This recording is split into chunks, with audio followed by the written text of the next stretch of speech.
and the Samsung Galaxy S8 Plus. What we have right here is the Samsung Galaxy S8, which has a 5.8-inch display, which is taller than what you'll see on most devices because of its 18.5:9 screen ratio.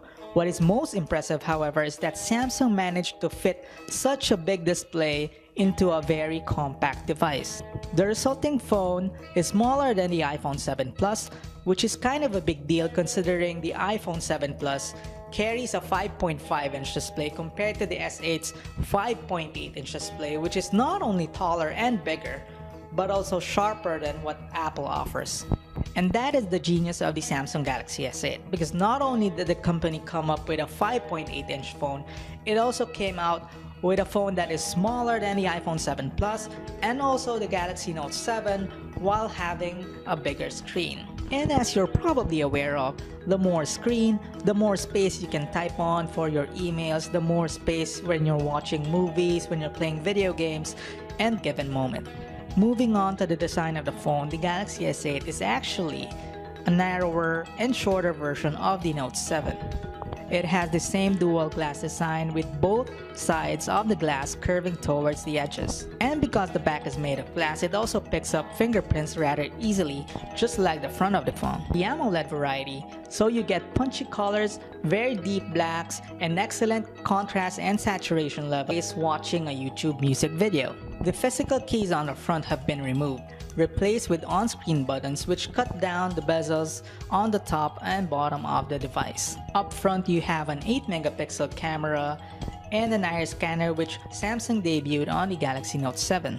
The iris scanner works great, it's fast, accurate, and reliable, and we actually found ourselves using it more than the fingerprint reader on the back. But if you're not a fan of either, you can always use your face because the Samsung Galaxy S8 has a face scanning feature to unlock the device. Now about the back-facing camera. On paper, it may seem like Samsung hasn't moved the needle much in the camera department. The sensor around the back is still at 12 megapixels like the S7's, which might surprise some given that most other OEMs seem to agree that two rear-facing cameras are actually better than one. The good news is the S8 retains the same dual pixel technology found in the S7, which means accurate and fast.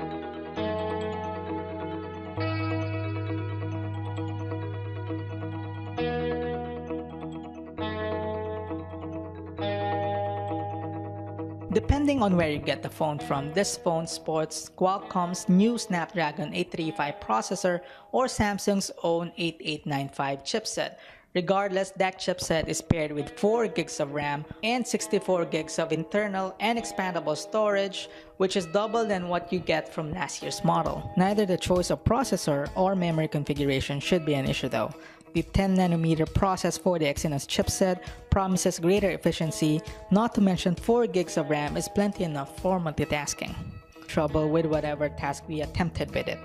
This phone is stupidly fast, faster than any Android phone we've tested, and it shows in the benchmark results. Our unit notched 165,365 points in Antutu benchmark, 6,162 points in our Geekbench multi-core testing. Battery is at 3,000 mAh on the S8 and it supports fast charging.